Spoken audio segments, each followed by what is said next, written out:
राष्ट्रीय आयसॉ मेधा छात्रवृत्ति परीक्षा की तैयारी करने वाले सभी छात्रों को मेरा प्यार भरा नमस्कार। मैं हूं श्रवण कुमार सागर। स्वागत करता हूं आपका अपने YouTube चैनल सागर कोचिंग सेंटर भगवानपुर में। आज की इस वीडियो में हम आपके लिए लेकर के आए एनएमएस एग्जाम के लिए टॉप 100 क्वेश्चंस सिविक्स से, तो जो एग्जाम में अक्सर पूछे जाते हैं। काफ़ी इंपॉर्टेंट ये क्लास होने वाला है, इसलिए आप लोग इस वीडियो को पूरा जरूर देखिएगा। तो आइए वीडियो की शुरुआत करते हैं। पहला प्रश्न है, संघात्मक शासन का आवश्यक तत्व क्या है। ये देखिए, बिहार एनएमएस एग्जाम 2017 में ये क्वेश्चन पूछा गया था। तो ऑप्शन में दिया एक लिखित संविधान, शक्तियों का स्पष्ट विभाजन, एक सर्वोच्च न्यायपालिका, उपर्युक्त सभी। तो देखिए, संघात्मक शासन के लिए जो आवश्यक तत्व है, तो इनमें से क्या है, सभी आवश्यक है। तो ऑप्शन डी इसका सही उत्तर होगा। दूसरा प्रश्न लेते हैं, भारतीय संविधान है। ऑप्शन में दिया है धर्मनिरपेक्ष, संघात्मक, समाजवादी, इनमें से कोई नहीं। तो यहाँ पर देखिए, धर्मनिरपेक्ष भी है, संघात्मक भी है, समाजवादी भी है। तो यहाँ ऑप्शन तो ये होना चाहिए कि इनमें से सभी, लेकिन यहाँ पे दिया इनमें से कोई नहीं। इनमें से कोई नहीं ही सही उत्तर होगा, क्योंकि यहाँ पे तीनों ऑप्शन सही है। तो हम किस ऑप्शन में चिन्ह लगाएं, तो इसीलिए इसका सबसे सटीक आंसर होगा इनमें से कोई नहीं। अगला प्रश्न देखते हैं, भारतीय संविधान आदेशित करता है कि भारत है। भारत कैसा है, पंथ निरपेक्ष है, समाजवादी है, लोकतांत्रिक है। तो यहाँ भी तीनों ऑप्शन सही है। तो क्या होगा, ये सभी। ये बिहार एनएमएस एग्जाम 2018 में ये प्रश्न पूछा गया था। चलिए अगला प्रश्न लेते हैं, भारत का संविधान किस प्रकार का है। भारत का संविधान किस प्रकार का है। सबसे संक्षिप्त संविधान गलत है, अलिखित संविधान गलत है, सर्वाधिक व्यापक संविधान है ना। तो ऑप्शन नंबर सी इसका सही होगा। अगला प्रश्न लेते हैं, भारतीय संविधान की दार्शनिक आधार क्या है। ऑप्शन दिया, राज्य के नीति निर्देशक तत्व, मौलिक अधिकार, प्रस्तावना, संघीय संरचना। तो दार्शनिक आधार है ना, तो आधार क्या है, प्रस्तावना को आधार कहा जाता है ना। तो दार्शनिक आधार क्या है हमारा, प्रस्तावना। अगला प्रश्न है, निम्नलिखित में कौन लोकतांत्रिक देश का सर्वोच्च कानून होता है। तो किसी भी लोकतांत्रिक देश का सर्वोच्च कानून, उसको क्या बोला जाता है, संविधान बोला जाता है ना। ऑप्शन डी इसका सही उत्तर होगा। अगला प्रश्न लेते हैं, भारतीय संविधान के अंतर्गत नागरिकों को मत देने का अधिकार किस प्रकार का है ना। आर्थिक अधिकार नहीं है, राजनीतिक अधिकार, राजनीतिक कर्तव्य, क्या होना चाहिए, नागरिक अधिकार है। तो ऑप्शन नंबर इसका बी सही होगा। अगला प्रश्न है, मौलिक कानूनों का समुच्चय जिसके अनुसार कोई शासन कार्य करता है, तो उसको क्या बोलते हैं, संविधान। संविधान के अनुसार ही सभी को कार्य करने होता है, संविधान सबसे बढ़कर है। आगे बढ़ते हैं। अगला प्रश्न है क्वेश्चन नंबर 9, वयस्क मताधिकार का आधार क्या है। तो मताधिकार, मत देने का अधिकार अगर मिल रहा है तो किस में मिल सकता है, लोकतंत्र में ही मिल सकता है, और किसी में तो मिल नहीं सकता। तो लोकतंत्र, पहला ऑप्शन इसका सही है। नेक्स्ट क्वेश्चन है, भारतीय संविधान के किस में मौलिक अधिकारों का वर्णन है। किस भाग में मौलिक अधिकार का वर्णन है। ये 2022 में भी ये क्वेश्चन आया था। तो भाग 3 में जो है मौलिक अधिकार का वर्णन दिया गया है। भारतीय संविधान में कितने वर्ष के सभी भारतीय नागरिकों को वोट देने का अधिकार देता है। ये 2017 में आया था। काफ़ी इंपॉर्टेंट ये प्रश्न है, और वैसे भी सभी को याद ही रहता है। तो ये कितना हो जाएगा, 18 वर्ष के नागरिक भारत में वोट दे सकते हैं। ऑप्शन ए सही है। क्वेश्चन नंबर 12 पे चलते हैं, निम्नलिखित में से कौन मौलिक अधिकार नहीं है ना। बार बार ये प्रश्न आता है, 2022 में भी आया था। मौलिक अधिकार नहीं है, तो संपत्ति का अधिकार मौलिक अधिकार नहीं है। पहले ये मौलिक अधिकार हुआ करता था, लेकिन अब इसे हटा दिया गया है। तो ऑप्शन नंबर कौन सा हो जाएगा, सी सही है। संविधान के द्वारा प्रत्याभूत अधिकार कहलाता है। तो संविधान के द्वारा जो अधिकार हमें दिए जाते हैं उसको मौलिक अधिकार कहते हैं। ऑप्शन डी इसका सही है। अगला प्रश्न लेते हैं, मौलिक कर्तव्य का कौन सा अनुच्छेद हमारी समग्र संस्कृति की संपन्न विरासत और समापन करने से संबंधित है। तो इसका आंसर हो जाएगा ऑप्शन सी, अनुच्छेद 51 को। अगला प्रश्न लेते हैं, राज्य विधानमंडल में विधान परिषद को कहा जाता है। विधान परिषद को क्या बोलेंगे, उच्च सदन बोलेंगे, है ना। जिस प्रकार देश में राज्यसभा को उच्च सदन बोलते हैं, तो उस तरह से राज्य में जो है विधान परिषद को उच्च सदन कहा जाता है। तो ऑप्शन नंबर ए इसका सही होगा। धन विधेयक के संबंध में विधान परिषद कितने दिनों का समय लेती है? तो अगर धन विधेयक होगा तो अधिक से अधिक 14 दिन का समय लेता है। ऑप्शन ए सही है। विधानसभा के अध्यक्ष का कार्यकाल होता है, तो विधानसभा के अध्यक्ष कितने वर्ष के लिए बनते हैं? 5 वर्ष के लिए, है ना। दूसरा ऑप्शन इसका सही होगा बी, 5 वर्ष। राष्ट्रपति राज्यसभा के कितने सदस्यों को मनोनीत करता है? ये वीवीआई प्रश्न है, बार बार एग्जाम में आते हैं। तो राष्ट्रपति याद कर लीजिए कितने सदस्य को मनोनीत कर सकता है? 12 सदस्यों को। ऑप्शन डी सही है। राज्यपाल की नियुक्ति कौन करता है? तो राज्यपाल की नियुक्ति कौन करते हैं? इसमें से राष्ट्रपति करते हैं। ऑप्शन ए इसका सही होगा। अगला है संसदीय कार्यवाही का मुख्य हिस्सा निम्नलिखित में कौन नहीं है? ये 2017 में आया था प्रश्न, संसदीय कार्यवाही का मुख्य हिस्सा निम्नलिखित में कौन नहीं है ना।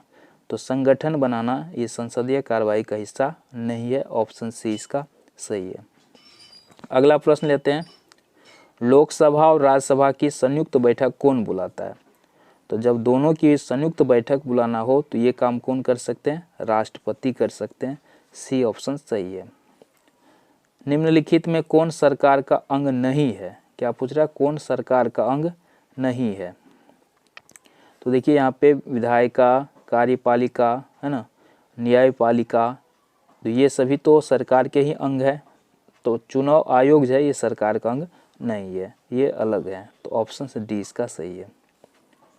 संसदीय शासन व्यवस्था में कार्यपालिका संवैधानिक एवं नाममात्र का प्रधान होता है ना।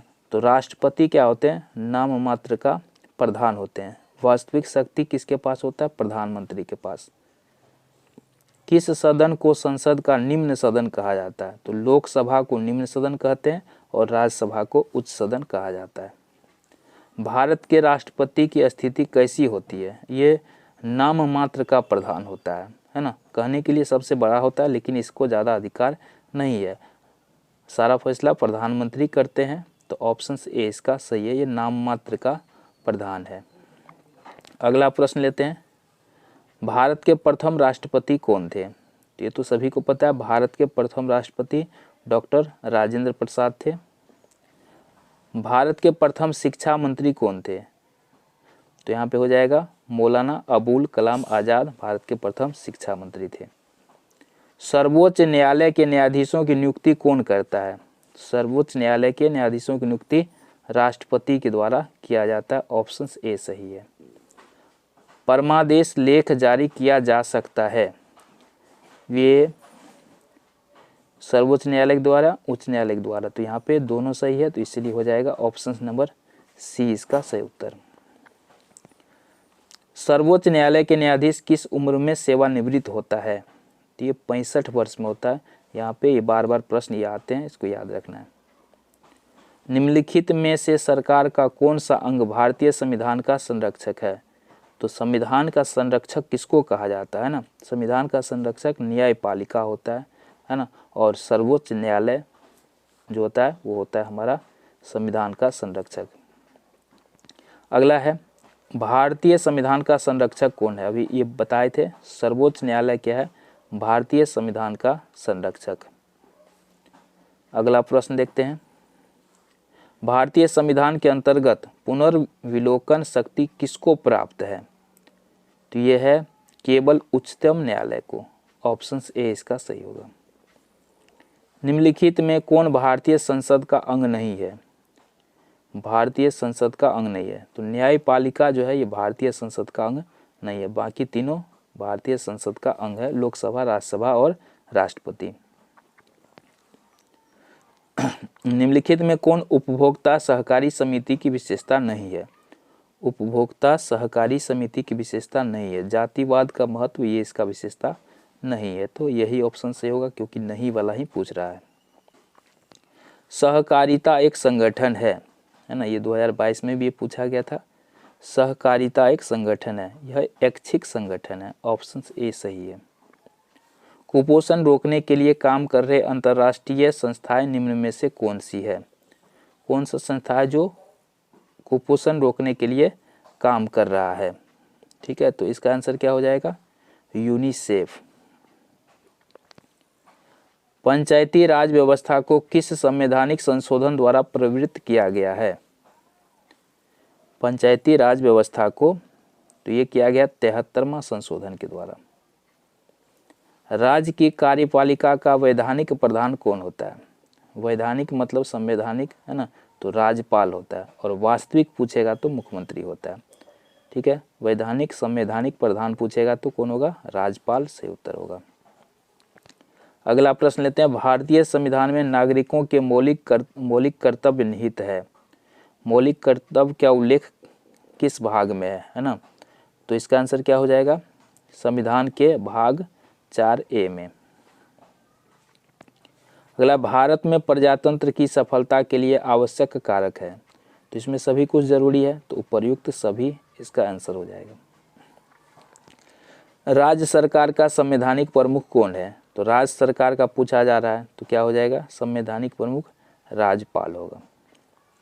एकात्मक शासन व्यवस्था में होती है, क्या होता है? एकल नागरिकता होती है। एकात्मक शासन व्यवस्था में एकल नागरिकता होती है। निम्नलिखित में से किस शब्द से लोकतंत्र व्युत्पन्न है? लोकतंत्र किस शब्द से बना हुआ है? ये बना है डेमोस और क्रेटिया से। तो ऑप्शन नंबर सी इसका सही होगा। निम्नलिखित में कौन प्रत्यक्ष लोकतंत्र का उपकरण नहीं है? प्रत्यक्ष लोकतंत्र का उपकरण वापस बुलाना जो है, ये प्रत्यक्ष लोकतंत्र का उपकरण नहीं है। अगला लेते हैं, भारत में विविध सेवा प्राधिकार प्रभावी है। तो ये जो विधिक सेवा प्राधिकार है, ये कब से लागू है? 1995 ईस्वी से।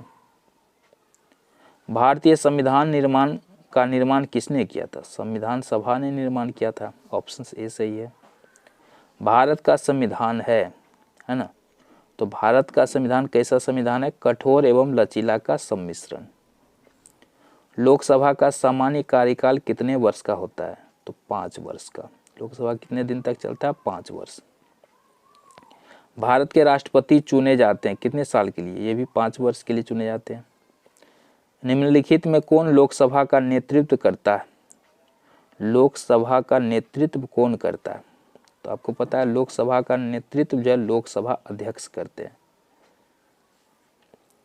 निम्नलिखित में कौन मूल अधिकार नहीं है? तो संपत्ति का अधिकार जो है हमारा मूल अधिकार नहीं है। ऑप्शन सी सही है।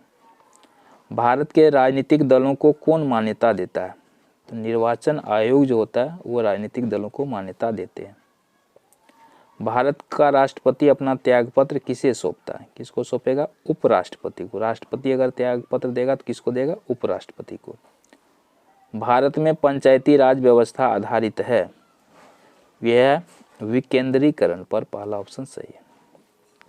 भारतीय संविधान के अंतर्गत नागरिकों को मत देने का अधिकार किस प्रकार का अधिकार है? यह है नागरिक अधिकार। विश्व पर्यावरण दिवस कब मनाते हैं? 5 जून को मनाया जाता है। संयुक्त राष्ट्र सुरक्षा परिषद के अस्थायी सदस्य कितने हैं? 5 अस्थायी सदस्य होते हैं। ऑप्शन नंबर बी सही है। एक देश के शासन को सही ढंग से चलाने के लिए आवश्यक कानूनों एवं सिद्धांतों का उल्लेख कहाँ मिलेगा? संविधान में मिलेगा। हर एक को आर्थिक सहायता प्रदान करने का उद्देश्य है, किसका होता है? समाजवाद। वोट देने का एक महत्वपूर्ण विशेषता है ना, किसमें वोट दिया जाता है? तो इसका आंसर क्या हो जाएगा? ऑप्शन नंबर डी, प्रजातंत्र में, लोकतंत्र में, डेमोक्रेसी में। निम्नलिखित में कौन सा अंग कानून बनाता है? तो कानून बनाने का काम किसका है? यह है विधायिका का। ऑप्शन डी सही है। संसद का उच्च सदन है। संसद का उच्च सदन किसको कहते हैं? राज्यसभा को कहते हैं। बहुमत दल का प्रधान कौन होता है? तो बहुमत दल का प्रधान वैसे तो मुख्यमंत्री भी होता है, प्रधानमंत्री भी होता है, लेकिन यहाँ पर स्पष्ट नहीं किया है। तो अगर ऑप्शंस में ये दोनों रहता, दोनों सही होता, तो यहाँ पे प्रधानमंत्री चलिए लगा देते हैं। तो राज्य अगर रहेगा तो वहाँ बहुमत दल का प्रधान मुख्यमंत्री होता है, देश के लिए प्रधानमंत्री होता है, याद रखना है। निम्नलिखित में कौन भारत के राष्ट्रपति द्वारा नियुक्त नहीं होता है ना। क्या पूछ रहा है, कौन नियुक्त नहीं होता है? तो मुख्यमंत्री राष्ट्रपति द्वारा नियुक्त नहीं होता है, बल्कि राज्यपाल के द्वारा होता है। भारतीय राष्ट्रीय एकीकरण में कौन सा तत्व बाधक है? तो इसमें सबसे अधिक जो सबसे अधिक बाधक है इसमें से कौन सा हो जाएगा? क्षेत्रीयतावाद। भारत में प्रजातंत्र की सफलता के लिए आवश्यक कारक क्या है? तो यहाँ पे सभी आवश्यक कारक है, तो ऑप्शन डी सही होंगे। राज्य की कार्यपालिका का वैधानिक प्रधान कौन होता है? वैधानिक प्रधान पूछा जा रहा है, तो कौन होता है? राज्यपाल। निम्नलिखित में कौन सी विशेषता भारतीय संविधान की है? भारतीय संविधान का इसमें से क्या विशेषता है? राष्ट्रपति शासन व्यवस्था, ये होगा क्या? एकात्मक सरकार, दोहरी नागरिकता, राष्ट्रपति शासन, इसमें राष्ट्रपति भी होता है और उसके द्वारा जो है शासन होता है, तो ये सी ऑप्शन सही होना चाहिए इसका।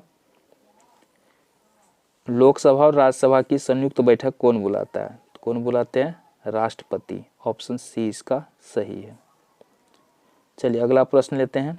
योजना आयोग का अध्यक्ष कौन होता है? तो प्रधानमंत्री जो होते हैं वो योजना आयोग के अध्यक्ष होते हैं। निम्न में कौन से राज्य के नीति निर्देशक तत्व के अंग है? तो इसका आंसर क्या हो जाएगा? कार्य का अधिकार। भारत का प्रधानमंत्री जनता के द्वारा निर्वाचित किया जाता है। ठीक है, जनता सांसद चुनती है और उन सांसदों में से कोई एक प्रधानमंत्री बनता है। निम्नलिखित में कौन मौलिक कर्तव्य की श्रेणी में नहीं है? मौलिक कर्तव्य की श्रेणी में नहीं है, तो ऑप्शन सी राष्ट्रीय महत्व के स्मारकों एवं स्थानों का संरक्षण करना, ये मौलिक कर्तव्य की श्रेणी में नहीं आता है। आधुनिक प्रजातंत्र जाना जाता है, इसको किस रूप में? जनता का प्रजातंत्र के रूप में जानते हैं। एक एकात्मक शासन व्यवस्था में होती है एक स्वतंत्र न्यायपालिका। किस वर्ष संयुक्त राष्ट्र संघ ने मानवाधिकार की घोषणा की थी? ये कब किया था? 1948 ईस्वी में, और 10 दिसंबर को मानवाधिकार दिवस मनाया जाता है। संविधान का कार्य क्या है? संविधान का कार्य क्या है? सरकार को नियंत्रण में रखना संविधान का कार्य है। निम्नलिखित में कौन सा अधिकार अब मूल अधिकार में नहीं है? तो संपत्ति का अधिकार मूल अधिकार में नहीं है। संसदीय सरकार में कार्यपालिका किसके प्रति उत्तरदायी है? तो इसका आंसर हो जाएगा व्यवस्थापिका। भारत का संविधान किस प्रकार का है? तो ये सर्वाधिक व्यापक संविधान है, ऑप्शन सी सही है। नीति निर्देशक तत्वों का लक्ष्य किस प्रकार के राज्य की स्थापना करना है? तो हो जाएगा लोक कल्याणकारी राज्यों की स्थापना। मंत्रिमंडल का प्रमुख कार्य क्या है? तो इसमें सभी मंत्रिमंडल के प्रमुख कार्य है।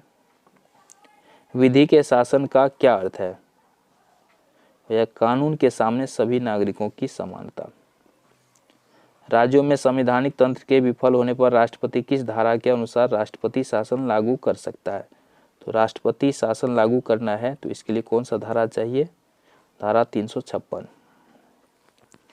भारतीय संविधान की प्रस्तावना में धर्मनिरपेक्ष शब्द किस संशोधन के बाद जोड़ा जाता है? ये 42वें संशोधन में जोड़ा गया था इंदिरा गांधी के टाइम में। तो आज की वीडियो में इतना ही, मिलते हैं एक और नई वीडियो के साथ। जय